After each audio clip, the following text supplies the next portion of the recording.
रविधा विधा विविधा सदा बैरवी.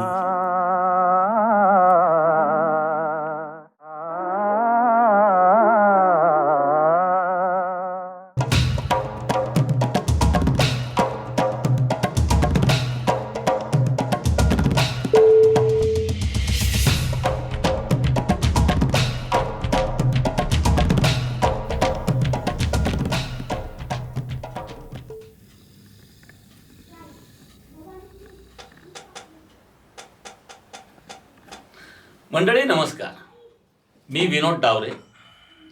रविदामध्ये तुमचं पुन्हा एकदा स्वागत. जसं काही तुम्हाला माहितीच आहे की रविदा या चॅनलवरती आपण नेहमीच वेगळ्या वाटा चोखाळणारे, वेगळ्या वाटांवरती काम करणारे आणि समाजाभिमुख काम करणाऱ्या लोकांना आपण या व्यासपीठावर आणत असतो. तसंच आजही याच नवा विषय घेऊन आलो आहोत. आजचा विषय आहे CMRF अर्थात मुख्यमंत्री सहाय्यता निधी.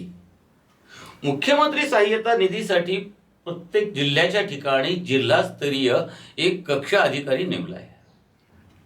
आपल्या परभणी जिल्ह्यासाठी आहेत डॉक्टर बालाजी इप्पर. नमस्कार डॉक्टर साहेब, तुमचं चॅनलमध्ये स्वागत. हा नवीन संकल्पना काढली आणि प्रत्येक फक्त मुंबईपुरतं मर्यादित असलेलं ऑफिस त्यांनी प्रत्येक जिल्हा स्तरावरती आणलं. जिल्हा स्तरावरती आणलेल्या या कक्षामध्ये परभणीचे अध्यक्ष म्हणून आपली पहिलीच निवड आहे. त्याबद्दल तुमचं अभिनंदन. आणि तुमचं काम ऐकून माहिती होतं, प्रत्यक्ष भेटीचा योग आज आलेला आहे. म्हणून मला तुमच्याविषयी किंवा तुमच्या कामाविषयी जाणून घेण्यामध्ये खूप रस आहे. तर तुम्ही तुमचं इंट्रोडक्शन द्याल एकदा थोडक्यात? ठीक आहे. नमस्कार, मी डॉक्टर बालाजी इप्पर, इथे मुख्यमंत्री सहाय्यता निधी कक्षाचा वैद्यकीय अधिकारी तथा अध्यक्ष म्हणून जिल्हाधिकारी कार्यालय परभणी येथे माझी नियुक्ती 25 मार्च 2025 रोजी, म्हणजे साधारणतः 1 वर्षापूर्वी माझी इथे नियुक्ती झाली. आणि तेव्हापासून आज तागायत मी ही जबाबदारी पार पाडतो. वा साहेब, मला थोडीशी या CMRF किंवा मुख्यमंत्री सहाय्यता निधीच्या बाबतीमध्ये थोडीशी थोडक्यात माहिती द्याल? ठीक आहे. तर सर्वप्रथम मी सांगू इच्छितो की या कक्षाची निर्मिती होण्याच्या पूर्वी हा कक्ष मुंबईला सुरू होता. बरोबर. तर इथून पेशंटचे अर्ज ऑफलाईन किंवा ईमेलद्वारे पाठवले जायचे. अच्छा. आणि मंत्रालयामध्ये कुणाला तरी नेहून द्यावं लागायचे ते प्रत्यक्षामध्ये. आणि शक्यतो रुग्णाचा नातेवाईक असावा हे अपेक्षित असायचं. बरोबर.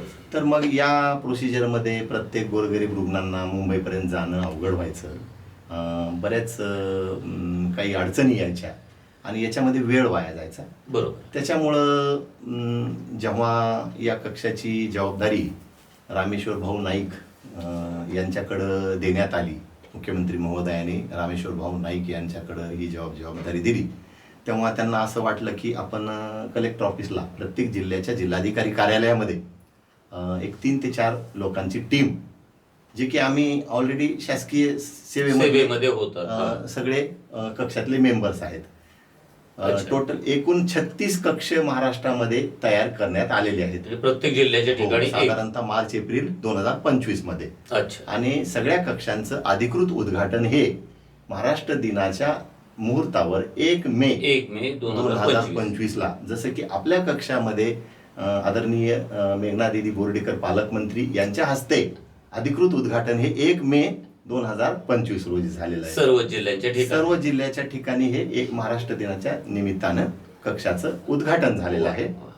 आणि या कक्षाची रचना अशी आहे की तिथले वैद्यकीय अधिकारी हे तिथल्या कक्षाचे अध्यक्ष म्हणून काम बघतात. आमच्यासोबत 2 सदस्य आहेत. दुसरा सदस्य आहे समाजसेवा अधीक्षक सोशल सुपरिटेंडेंट, जे की मेडिकल कॉलेजमधले किंवा सिव्हिल हॉस्पिटलमधले समाजसेवा अधीक्षक असतील, समन्वयक असतील, समाजसेवा समन्वयक, हे आमच्यासोबत या कक्षामध्ये सोशल वर्क करण्यासाठी आहेत.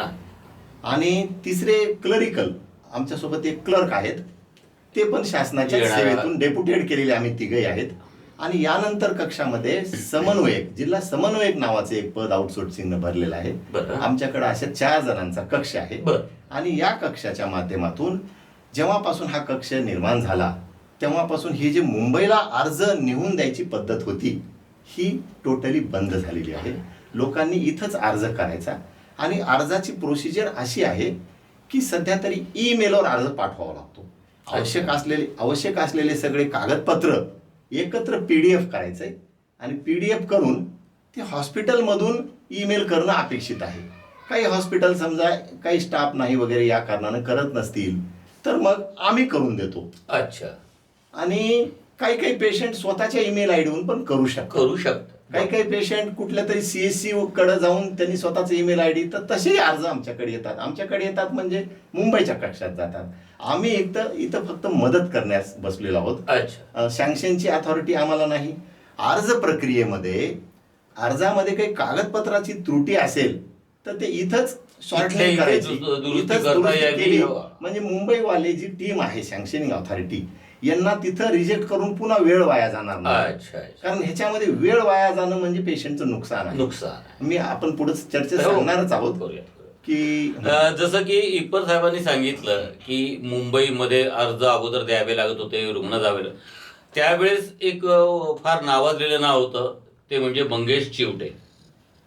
मंगेश चिवटे साहेबांचं महाराष्ट्रातल्या प्रत्येक जिल्ह्यातल्या जवळपास प्रत्येक गावातला कुणी ना कुणीतरी रुग्ण मंगेश चिवटे साहेबांच्या संपर्कामध्ये आलेला आहे आणि त्यांनी त्यांचं काम केलेलं आहे. आरोग्य दूत म्हणून त्यांनी महाराष्ट्रभर खूप छान काम केलेलं आहे. आता मंगेश चिवटे असतानाच्या वेळेची सिस्टीम आणि आताची सिस्टीम ही थोडीशी बदललेली आहे. या बदललेल्या सिस्टीमविषयी इप्पर साहेबांनी, डॉक्टर साहेबांनी आपल्याला सगळं सांगितलेलंच आहे. आता थोडंसं मला विचारायचं की जसं ईमेल, मी अर्थात सरांना विचारणार होतो की ईमेल ज्या रुग्णाकडे नाही आहे तर त्यांनी सांगितलं की तो कुणाच्याही स्वतःच्या किंवा हॉस्पिटलच्या किंवा ऑफिसमध्ये फिजिकली कागदपत्र घेऊन जाऊनही कुठलाही रुग्ण तिथे तो अर्ज दाखल करू शकतो. आणि जसं सरांनी सांगितलं की इथे ही सँक्शनिंग अथॉरिटी नाही आहे, इथे फक्त हेल्प करण्याचं सेंटर आहे. तर एक अंदाजा ढोबळमानाने म्हणूया आपण की गेल्या वर्षभरामध्ये परभणीमध्ये लाभार्थ्यांची संख्या किती आहे सांगू शकाल काही? निश्चितपणे सांगू शकतो सर. आमच्याकडे दररोज 3 ते 4 अर्ज, कधी 10 येत असतील सुट्टीच्या दिवशी सोडून. समजा शनिवार रविवार मुंबईचे ऑफिस बंद असतं, आमचे ऑफिस बंद असतं. तर शनिवार रविवारचं जे लोड आहे सोमवारी जास्ती 10 अर्ज येतात. तर एक अंदाजे किंवा सरासरी म्हटलं तर आपल्या परभणी शहरामधले 140 ते 150 किंवा रफली सांगायचं 120 ते 160 एवढे अर्ज मंजूर झालेले आहेत. आणि म्हणजे दर महिन्याला आतापर्यंत दर महिन्याला 150 रुग्णांना लाभ याचा मिळत आहे. आणि पैशाच्या स्वरूपात जर सांगायचं झालं तर दर महिन्याला 1 कोटी ते 1,40 लाखापर्यंतची निधी परभणी शहरातल्या हॉस्पिटलच्या नावे जमा झालेली आहे. मी आलं तसंच ॲव्हरेज काढायचं आणि मी आलं तसं टोटल आकडा जर सांगायचं झालं तर 10 कोटीपेक्षा जास्ती निधी परभणी शहरामध्ये वेगवेगळ्या रुग्णांना लाभ मिळालेला आहे. खरंच खूप गोष्टी आपल्या माहीत नसतात, पडद्याआड असतात. मुख्यमंत्री सहाय्यता निधीमध्ये 10 करोड रुपयापेक्षा जास्त रुपये परभणी शहरात फक्त शहरापुरतेच आलेले आहेत. हे खरंच आश्चर्यकारक आहे. आणि यांच्या म्हणण्याप्रमाणे दर महिन्याला 150 रुग्ण याचा फायदा घेतात, बेनिफिट घेतात. रुग्णांची होणारी हेळसांड जी मुंबईला जावं लागायचं वगैरे, ती हेळसांड खरोखरच इथे थांबलेली आहे. थोडासा ऑफ द रेकॉर्ड मधला प्रश्न विचारतो. रुग्णाला अर्ज करण्यासाठी कुणाला काही पैसे द्यावे लागतात का? तुम्हाला काही फीस द्यावी लागते का? हॉस्पिटलला काही अमाऊंट भरावी लागते का? खूप चांगला प्रश्न विचारला सर तुम्ही.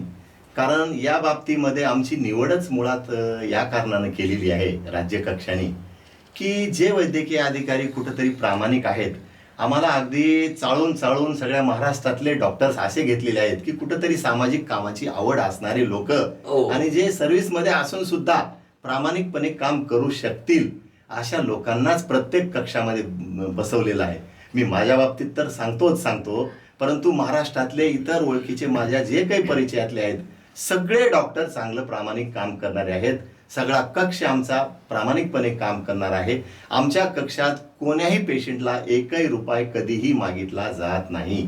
उलट हॉस्पिटलने सुद्धा पेशंटकडून पैसे घेऊ नये, घेत असतील तर ते आम्ही जाऊन तपासावं, वेगवेगळ्या रुग्णाची प्रतिक्रिया जाणावी यासाठी कक्ष जिल्हाधिकारी कार्यालयामध्ये, प्रत्येक जिल्हाधिकारी कार्यालयामध्ये तयार करण्याचा उद्देशच तो आहे.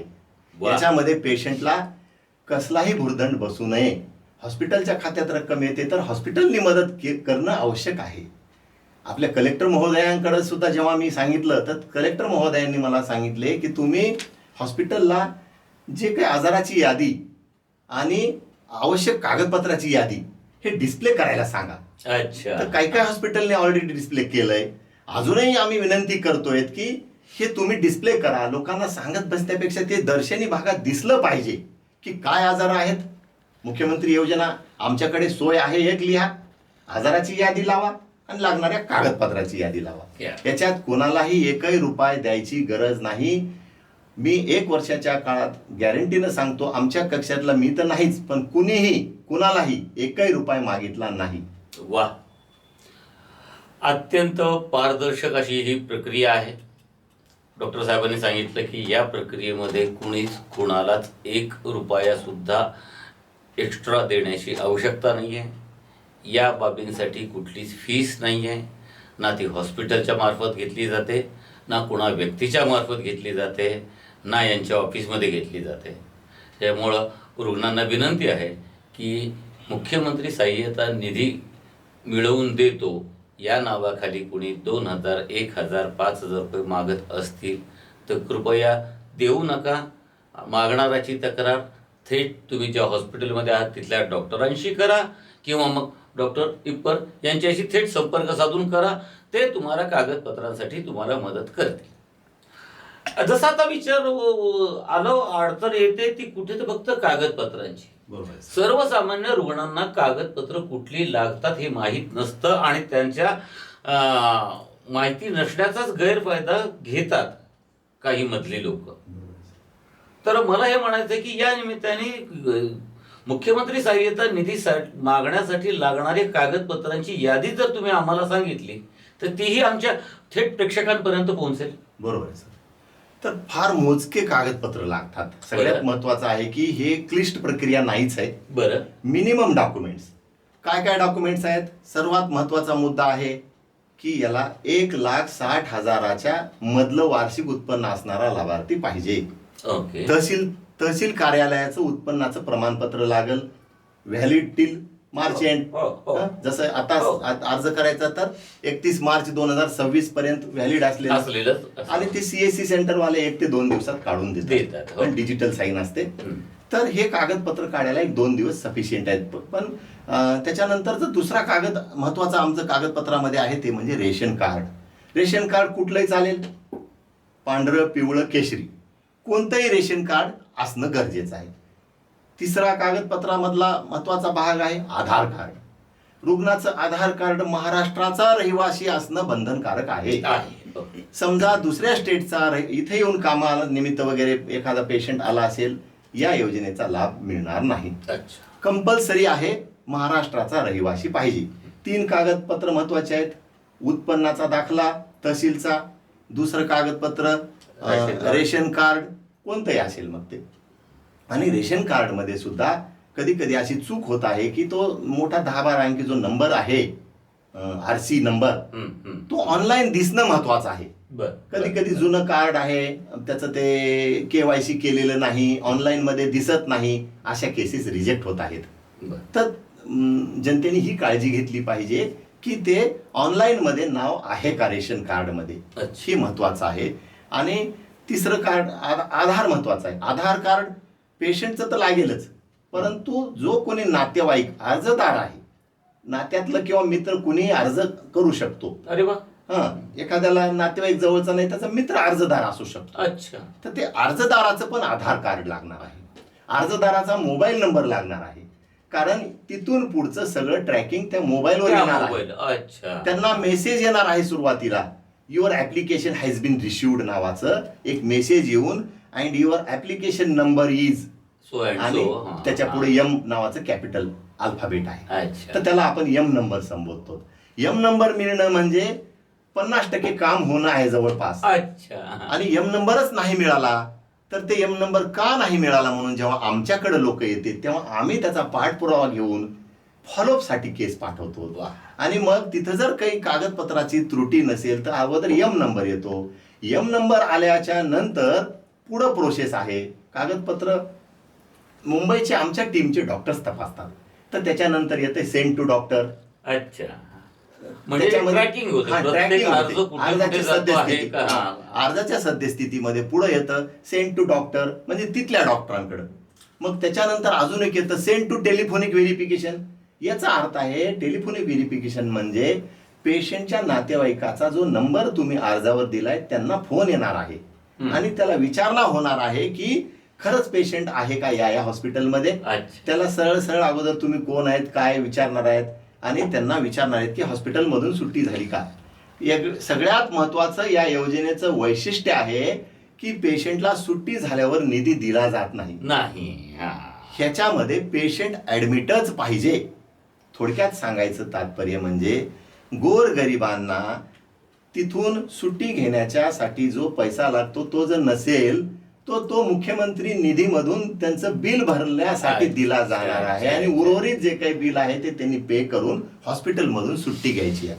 समजा एखाद्या रुग्णानं अगोदरच सुट्टी घेतली तर तिथं असं गृहीत धरलं जातं त्यांना पैशाची गरज नाही, आपल्या ते श्रीमंत आहेत.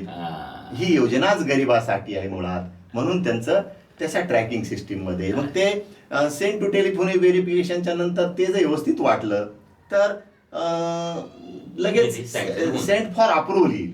अच्छा. त्याच्या पुढची स्टेप आहे सेंड फॉर अप्रुव्हलच्या नंतर approved and payment transfer in process येईल. आणि त्याच्या पुढची प्रोसेस अप्रूव्ड अँड युटीआर जनरेटेड येईल. जेव्हा युटीआर जनरेट होईल तेव्हाच हॉस्पिटलच्या खात्याला पैसे येतील. तो युटीआर जनरेट होईपर्यंत हॉस्पिटलवाले सहसा सुट्टी देत नाहीत आणि द्यायला पण नको आहे, कारण ते जर रिजेक्ट झाला तर मग त्यांना एक तर बिल सोडून द्यावं लागेल किंवा पेशंटचं बिल पूर्ण भरल्याशिवाय ते सुट्टी देणार नाही. तर अशा प्रकारचं ही ट्रॅकिंग सिस्टीम आहे. एकच सांगायचं राहिलं की आधार कार्ड मध्ये जर एखादी न्यूली मॅरिड लेडी आहे आणि तिचं बाळ आहे, कारण बाळाचं आधार कार्ड नसतंय आपल्या योजनेमध्ये आता समाविष्ट आजाराच्या यादीमध्ये मी सांगणारच आहे. नवजात शिशु हा एक आपल्या सोबत आजार आहे. तर नवजात शिशूची व्याख्या आमच्याकडं नवजात शिशु म्हणजे 0 ते 28 दिवसापर्यंतच्यालाच नवजात म्हणतात. 28 दिवसाच्या खालच्या बालकाला नवजात शिशु असं संबोधलं जातं. 28 दिवसाच्या खालचं जर बालक असेल तर त्याचं आधार कार्ड नसतं, म्हणून त्याच्या आईचं आधार कार्ड महत्वाचं आहे. आणि आईचं आधार कार्ड सुद्धा माहेरचं नाही चालणार, सासरचं पाहिजे. तर सासरचं आधार कार्ड नसतं कधी कधी, न्यूली मॅरिड आहे, पहिलं मूल आहे तिला. तर अशा वेळी काय करायचं तर तिचं मग मॅरेज सर्टिफिकेट आणि तहसीलचं रहिवासी महत्वाचं आहे.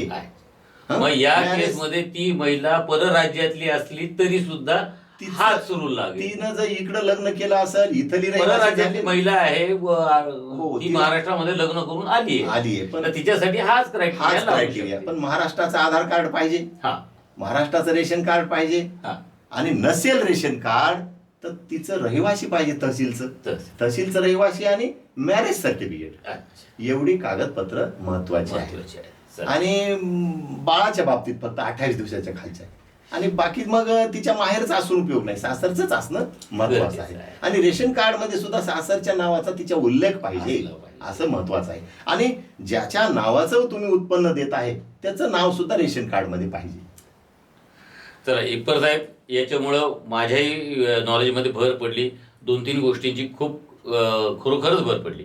पहिली गोष्ट मला समजली ती म्हणजे पेशंटच्या नातेवाईकांच्या व्यतिरिक्त पेशंटचा मित्र सुद्धा हा अर्ज करू शकतो स्वतःच्या मोबाईल नंबरवरती. तो अर्ज कुठे आहे याची ट्रॅकिंग तो ठेवू शकतो. ही पहिली गोष्ट मला समजली. दुसरी गोष्ट, ज्या जाचक अटी वाटायच्या की जोपर्यंत डिस्चार्ज झाला म्हणून कळलं की ते निधी मिळत नाही, याचाच अर्थ तुम्ही आत्ता फार चांगलं एक्सप्लेन केलं की मुळामध्ये ही आहेच गरिबांसाठीची योजना. तो जो हॉस्पिटलचं फीस भरून डिस्चार्ज घेऊ शकतो तो गरीब नाही हे गृहीत धरल्या गेलेलं आहे. त्याच्यामुळं तो रुग्ण हॉस्पिटलमध्ये असावाच. तुमच्या सांगण्यानुसार ही प्रोसेस कंप्लीट होऊन हॉस्पिटलच्या अकाउंटमध्ये पैसे येण्यासाठीची प्रोसेस जास्तीत जास्त 8 दिवसाची असू शकते. हे तुमच्या बोलण्यातून मला समजते आहे. खरं. आता मला फक्त इप्पर साहेब तुम्हाला हे विचारायचं आहे की याच्यामधल्या CMRF मुख्यमंत्री सहाय्यता मिळवण्यासाठी म्हणजे आजाराची काय म्हणतात आजारांची ठीक आहे. एकूण आजार किती आहेत तर त्यांची थोडीशी माहिती द्याल का? ठीक आहे.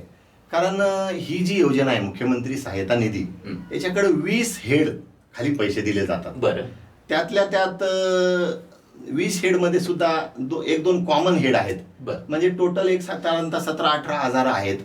त्यामध्ये मेन 4 ट्रान्सप्लांट आहेत. हृदयाचं ट्रान्सप्लांट, लिव्हरचं ट्रान्सप्लांट, फुफ्फुसाचं ट्रान्सप्लांट आणि किडनीचं ट्रान्सप्लांट आणि बोन मॅरो ट्रान्सप्लांट, हे 5 तर ट्रान्सप्लांट झाले. बरं. तर ह्या प्रत्येक ट्रान्सप्लांटसाठी CMRF मधून 2 लाखाचा निधी दिला जातो. एक मिनिट थोडं इंटरप्ट करतो. किडनी ट्रान्सप्लांटसाठी आपण 2 लाख देतो. कोणाला देतो? रिसिव्हरला देतो का डोनरला देतो?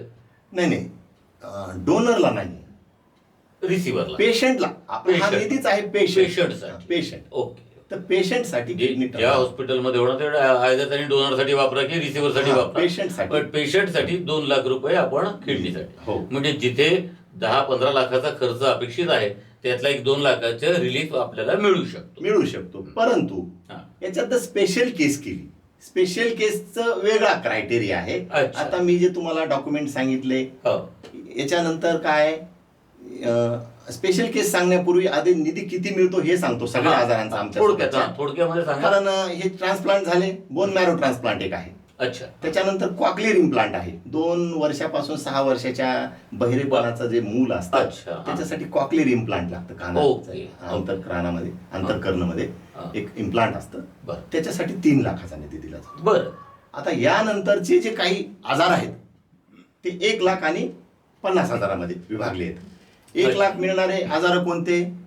हृदयरोग, अँजिओप्लास्टी जर लागत असेल तर सहसा 1 स्टेंट असेल तर 50,000च मंजूर होत आहेत. पण 2 स्टेंट किंवा 2 स्टेंट पेक्षा जास्ती स्टेंट असतील तर 1 लाख रुपये मिळत आहेत.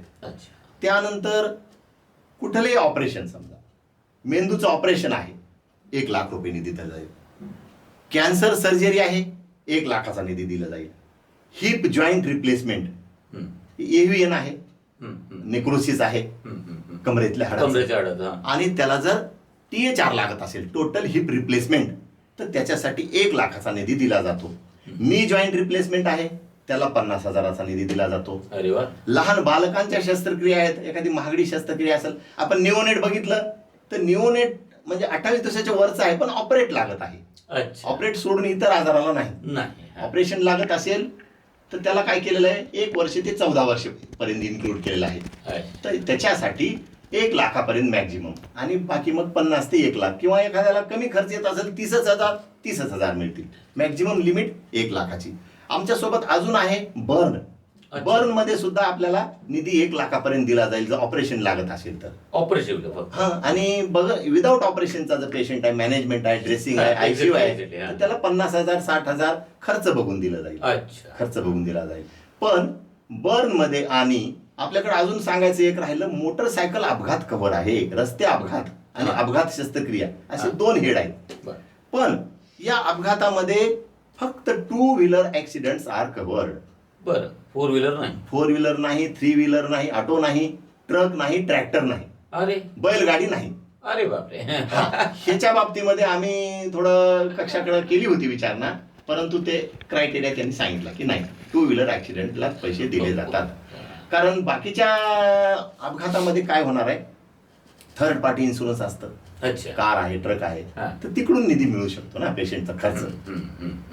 तर ह्याच्यासाठी मोटरसायकल अपघातातले गोरगरीब जे पेशंट आहेत, आता मी तुम्हाला जे रिक्वायर्ड डॉक्युमेंट सांगितले होते पहिले 3 कागद महत्वाचे, तर अपघाताची केस असेल तर त्याला त्याच्यासोबत पोलीसचा FIR लागेल किंवा पोलीस डायरी नोंद लागेल. तर पोलीसचा FIR म्हणजे कसं आहे की त्याच्यावर कुणावरती गुन्हा नोंदवावा लागतो. पण कधी कधी काय असतं, स्वतःच मोटरसायकल स्लिप होऊन पडलेला आहे, गुन्हा कुणावर नोंदवावा म्हणून ते FIR नोंदवता येत नाही. तर पोलीस जनरल डायरी म्हणून जे आहे, पोलीस जनरल डायरी नोंद, त्याच्यावर सुद्धा निधी दिला जाईल. परंतु त्याच्यामध्ये एक 2-3 गोष्टीचा उल्लेख असणं गरजेचं आहे की त्याच्यात कमीत कमी घटना कशी घडली, कधी घडली हे उल्लेख असावा, घटना कुठे घडली आणि कोणत्या तारखेला आणि किती वाजून किती मिनिटाला घडली हा त्या डायरीमध्ये नोंद असणे गरजेचं आहे. दुसरी गोष्ट मोटरसायकलचा क्रमांक असणं गरजेचं आहे. तिसरी गोष्ट कमीत कमी त्या पेशंटचं नाव तरी असणं गरजेचं आहे. कारण आमच्याकडे काही अनुभवातून अशा केसेस घडल्या, घाईघाईमध्ये पेशंटचं नावच विसरले डायरीमध्ये आणायचं. तर असं होऊ नये म्हणून ह्या 3 गोष्टीमध्ये कमीत कमी, कारण तो पेशंट तर बेशुद्ध असतो, इकडे ऍडमिट असतो, खबर देणारा कोणीतरी खबऱ्या म्हणून तिथं नोंद असते, खबर देण्यात आली की अमुक अमुक व्यक्ती अमुक अमुक ठिकाणी पडला, कसा पडला. तर हे पोलीस डायरी नोंद महत्वाची आहे. हेच लागेल बर्न मध्ये सुद्धा. समजा बर्न घरी अपघातानं झालेला जरी असला तर पोलीस मध्ये नोंद लागेल. जी काही गॅसला साडी पेटली म्हणा किंवा इलेक्ट्रिक असेल तरीही तुम्हाला पोलीस नोंद महत्वाची आहे. हे कागदपत्र नसतील तर निधी मिळणार नाही. हे झाले रुग्णाने आणायची कागद. याच्यासोबत हॉस्पिटलनी काय द्यायचंय, तर हॉस्पिटलनी त्यांना 2 कागदपत्र महत्वाची द्यायची आहेत. ती म्हणजे इस्टिमेटेड ट्रीटमेंट कॉस्ट द्यायचे, म्हणजे त्याला आपण कोटेशन म्हणू, की हा आजार आहे, संभाव्य खर्च लागणार आहे, किती दिवस पेशंट ऍडमिट राहणार आहे, अपेक्षित ऑपरेशन कधी होणार आहे, डेट ऑफ ऍडमिशनचा उल्लेख आहे त्याच्यात. हे सगळं मेन्शन केलेला त्यांचा एक इस्टिमेटेड ट्रीटमेंट कॉस्ट फॉर्म द्यावा लागणार आहे त्यांनी. त्याच्या अगेन्स्ट हे बिल मिळणार आहे, त्याच्या 50% बिल दिलं जाणार आहे. परंतु एखाद्या हॉस्पिटलने 5 लाख दिलंय म्हणजे 2.5 लाख मिळतील का, नाही, तो क्रायटेरिया फिक्सच आहे. 1 लाख मॅक्झिमम अँजिओप्लास्टीला असा क्रायटेरिया आहे. आणि इस्टिमेटेड ट्रीटमेंट कॉस्टच्या सोबतच वेगवेगळ्या आजाराला वेगवेगळे रिपोर्ट्स कंपल्सरी आहेत. जसं की हाडाचे ऑपरेशन्स आहेत, त्याला एक्सरे कंपल्सरी आहे, एक्सरे रिपोर्ट लागेल, सिटी स्कॅन रिपोर्ट लागेल, MRI रिपोर्ट लागेल. बाकीचे काही आजार आहेत, कॅन्सर आहे, कॅन्सरला कंपल्सरी बायोप्सीचाच रिपोर्ट लागेल. केवळ सिटी स्कॅनने स्कॅन करून कॅन्सर आहे तर त्याला निधी सहसा मिळणार नाही. अँजिओप्लास्टीची गरज असलेला पेशंट आहे त्याला अँजिओग्राफीचा रिपोर्ट लागेल. काही नवजात शिशूचे आजार आहेत त्याला एक्सरे लागू शकतो, त्याचं ते CRP लागू शकतं, CBCचा रिपोर्ट लागू शकतो. समजा मेंदू आजार आहे, आपल्यासोबत मेंदू आजार आहेत, तर मेंदू आजारामध्ये केवळ स्ट्रोकचेच पेशंट नाही तर कधी कधी सीझर डिसऑर्डर सारखे पेशंट आहेत, झटके येणारे, तर त्याचा EEGचा रिपोर्ट लागू शकतो. इपिलेप्सी नावाचा जो आजार आहे, इपिलेप्टिक कन्व्हर्जन आहे, अपस्माराचे झटके, त्याला ते EEG लागेल. असं वेगवेगळ्या आजाराला वेगवेगळे रिपोर्ट्स हे हॉस्पिटलकडून घेणं गरजेचं आहे. अजून एक भाग सांगायचा राहिला, ट्रान्सप्लांटचे जे काही पेशंट आहेत त्याला या कागदपत्रासोबतच झोनल कमिटीचा रिपोर्ट लागेल, ZTCCचा रिपोर्ट लागेल, त्यांची सही लागेल झोनल कमिटीचा की ट्रान्सप्लांटची गरज आहे, मंजूर झालंय, रिसिव्हर भेटला आहे, सगळं ती कमिटी तपासून. तुम्हाला तर त्याबद्दल सांगा माहितीच कारण तुम्ही ट्रान्सप्लांटचे कोऑर्डिनेटर आहात, त्याच्यामुळे तुम्हाला झोनल कमिटीचं सगळं. तर ट्रान्सप्लांटच्या पेशंटला आपल्या या कागदपत्रासोबतच झोनल कमिटीचा रिपोर्ट लागेल. सर आता खूप छान माहिती मिळाली आहे की सर्वसामान्यांनाच काय की पण आमच्यासारख्यांना सुद्धा या क्षेत्रामध्ये थोडंफार लुडबुड करणाऱ्यांना सुद्धा ही बरीच माहिती नसलेली माहिती मला मिळालेली आहे. त्याच्याबद्दल आभार. तर आता फक्त शेवटाकडे आपण येतोय की मला एक सांगा, परभणी जिल्ह्यामध्ये किती हॉस्पिटल्स आहेत अंदाजा ज्या CMRFशी संलग्न आहेत? ठीक आहे सर, अतिशय चांगला प्रश्न आहे. कारण जे जुने हॉस्पिटल होते ते काही 30 बेड पेक्षा सुद्धा कमी होते. परंतु आता आम्ही जेव्हापासून कक्षामध्ये काम करतोय तेव्हापासून असा क्रायटेरिया त्यांनी सांगितलाय की मिनिमम 30 बेडेड हॉस्पिटल पाहिजे. तर परभणीच्या डॉक्टरांच्या वतीनं मी विनंती केली होती की सिंगल स्पेशालिटी हॉस्पिटलला 30 बेडेड हॉस्पिटल परवडत नाही, तर याला काही पर्याय, तर त्यांनी अजून तर काही पर्याय सांगितला नाही. तर 30 बेडचा क्रायटेरिया पूर्ण करणारी तर परभणी शहरामधली माझ्या माहितीप्रमाणे एक साधारणतः त्यांनी तर मला 29 हॉस्पिटलचा आकडा दिला होता, पण त्याच्यातली काही इनॅक्टिव्ह आहेत, काम करत नाहीत, अर्ज करत नाहीत. एक 25 हॉस्पिटल रेग्युलरली अर्ज करून मदत मिळवून देतात. अनन्य हॉस्पिटल सारखं कार्डियक हॉस्पिटल फेमस रसाळ सरांचं ते आहे, मोठ्या प्रमाणात काम आहे त्यांचं. देवगिरी हॉस्पिटल आहे सर्जन गबाळे सरांचं. परत परभणी ICU आहे, त्यानंतर स्पंदन आहे, रिम्स हॉस्पिटल आहे, विघ्नहर्ता पण आहे, जीवन हॉस्पिटल आहे, कॅन्सर जिथे की कॅन्सर सर्जरीज होतात. यानंतर आहे याचं मोरिया हॉस्पिटल, चिल्ड्रन हॉस्पिटल आहे चित्रावर सरांचं. अंकुर बाल रुग्णालय आहे. पार्वती आंबोरे हॉस्पिटल आहे, तिथं पण भरपूर रुग्णांना लाभ मिळवून दिला जातो. Neuro surgery, spine surgery. Spine तर आमच्याकडे नाहीये, आमच्याकडे स्पाईन नाहीये सर. बरं, स्पाईन इन्क्लूड नाहीये. जर फक्त टोटल हिप रिप्लेसमेंट आहे तर त्यालाच पैसे दिले जातात. आता बऱ्याचदा स्पाईनच्या पेशंटला निधी दिला जात नाही. तर एवढे. आणि दुसरं असं आहे की तालुका लेवलला हे होऊ शकतं का, तर तालुका लेवलला पण होतं. आपल्याकडं मानवत मल्टी स्पेशालिटी दगडू सरांचा हॉस्पिटल ते इम्पॅनल्ड आहे. तर याच्यामध्ये काय आहे की 30 बेडेड क्रायटेरिया पूर्ण असेल तर कोणताही हॉस्पिटल, मग ते तालुका लेवलचं असेल तर त्यालाही भेट मिळेल. काही काही मोठे तालुके जसं उदगीर आहे आपल्या जवळपासचं, भरपूर मोठमोठे हॉस्पिटल तिथं इम्पॅनल्ड आहेत. तर इम्पॅनलमेंटसाठी नवीन प्रोसिजर सुद्धा की आता तर इथून पुढे ऑनलाईन होणार आहे सगळं.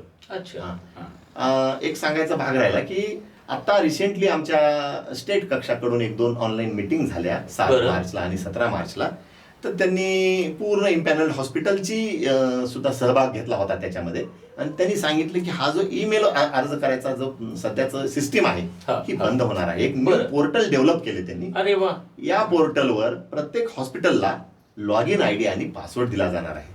मग ते लॉग इन ID आणि पासवर्ड टाकून जेव्हा ती ओपन कराल तेव्हा न्यू ऍप्लिकेशन नावाचं ऑप्शन येईल आणि त्यामध्ये मग फिलअप करत जायचे. त्यामध्ये तुम्ही आधार नंबर टाकला, आधारचे डिटेल्स दिसतील. रेशन कार्ड जर व्हॅलिड नसेल तर तिथंच अर्ज रिजेक्ट होईल, पुढे पाठवताच येणार नाही. अशा प्रकारचं चांगलं सॉफ्टवेअर डेव्हलप करत आहेत, एक पोर्टल डेव्हलप करत आहेत. तर एक अतिशय उत्कृष्ट योजना. आता इथून पुढे हे काय हॉस्पिटलनेच हे करणं अपेक्षित आहे. हॉस्पिटललाच ते स्वतःचा लॉग इन ID आणि पासवर्ड आणि त्यांनाच अर्ज ट्रॅक करता येणार आहे. पुढं सध्या महाराष्ट्राचं जे ट्रॅकिंग सिस्टीम आहे की अहवाल नावाचा एक आहे तिथं पोर्टलवर. अहवालामध्ये तुम्हाला राज्यभरातून कोणत्या हॉस्पिटलला किती निधी दिला जातो हे पण पाहता येते. हे सगळं ट्रान्सपरंट आहे, पारदर्शक आहे सगळं. खूप चांगली योजना आहे गोरगरिबासाठी असं मला वाटतंय सर. नाही, खरंच डॉक्टर साहेबांनी सांगितल्याप्रमाणे जसा नया भारत आहे तसा नया महाराष्ट्र आहे की प्रत्येक गोष्टीमध्ये एक तर पारदर्शकता येते आहे या गोष्टींची. जसं त्यांनी सांगितलं कुठल्याही 30 बेड. मी थोडंसं ॲडिशन करतो की महाराष्ट्र शासनाने आता 1 OT आणि 25 बेडचं हॉस्पिटल असेल तर ऑर्गन रिट्रीव्हल सेंटर सुद्धा देण्याची तयारी त्यांनी दाखवली. फॉर्म नंबर 13 फक्त भरला की त्यांना ते देणार आहे. थोडक्यात सांगायचं म्हणजे महाराष्ट्र शासन आरोग्याविषयी खूप जागरूक आहे आणि खूप ॲग्रेसिव्हली काम करत आहे. आज इप्पर सर आपल्या इथे आलेत, त्यांनी खूप खूप मोलाची माहिती दिली.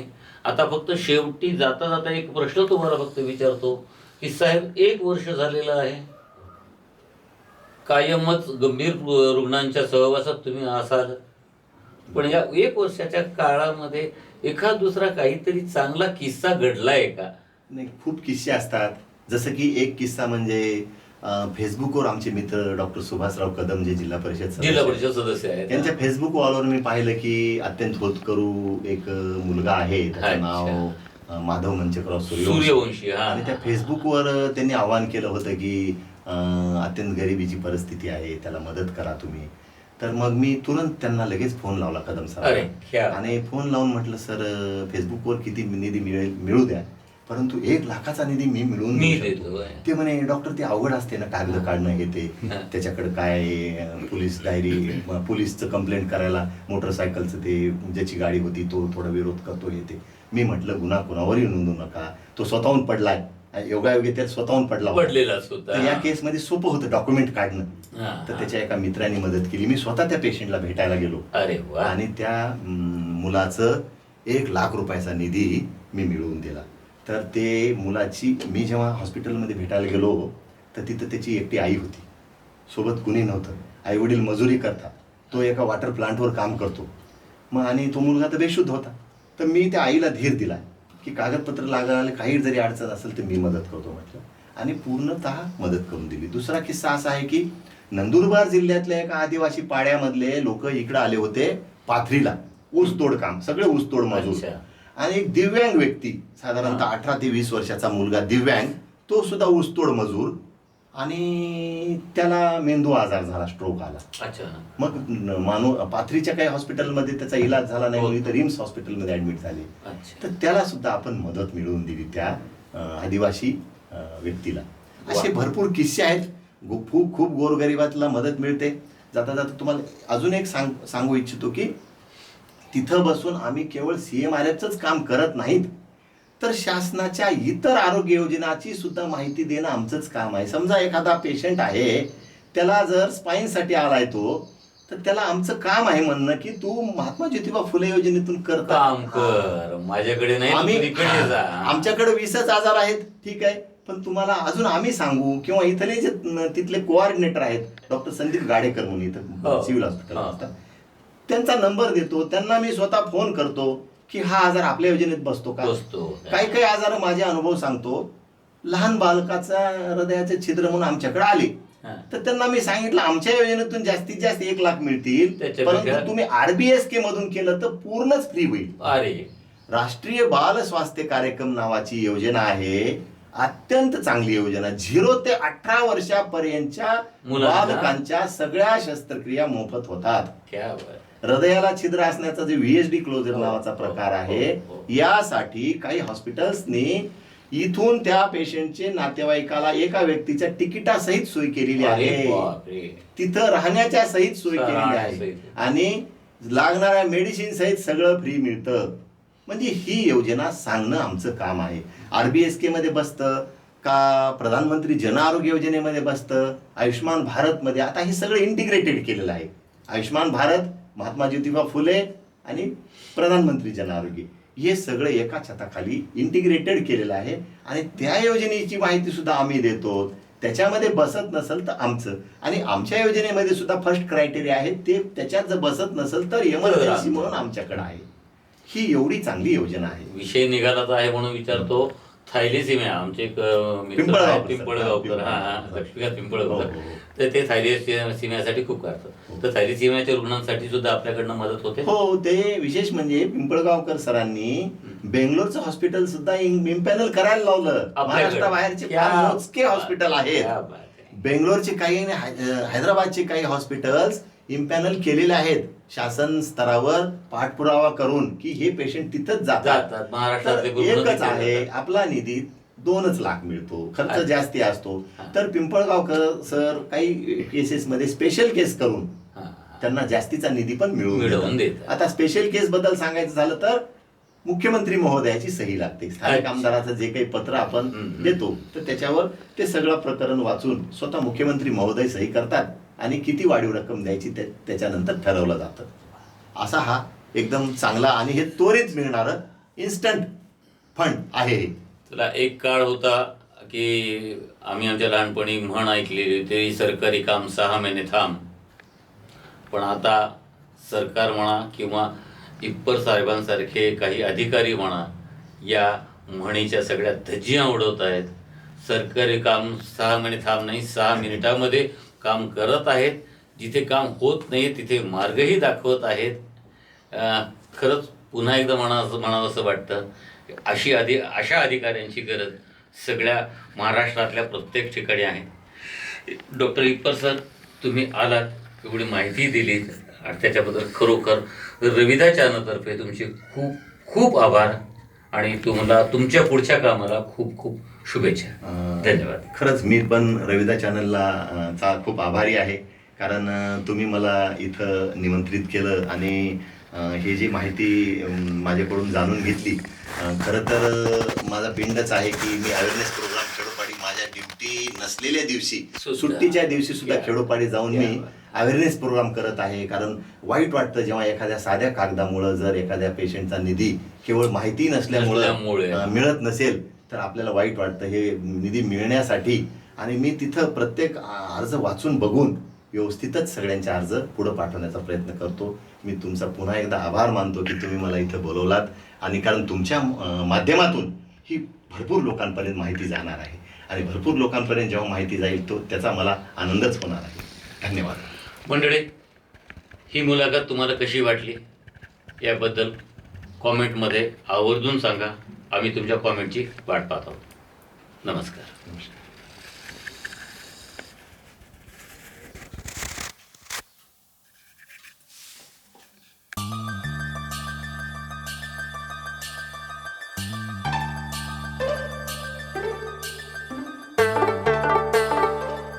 रविधा विधा विविधा सदा. बैरवी.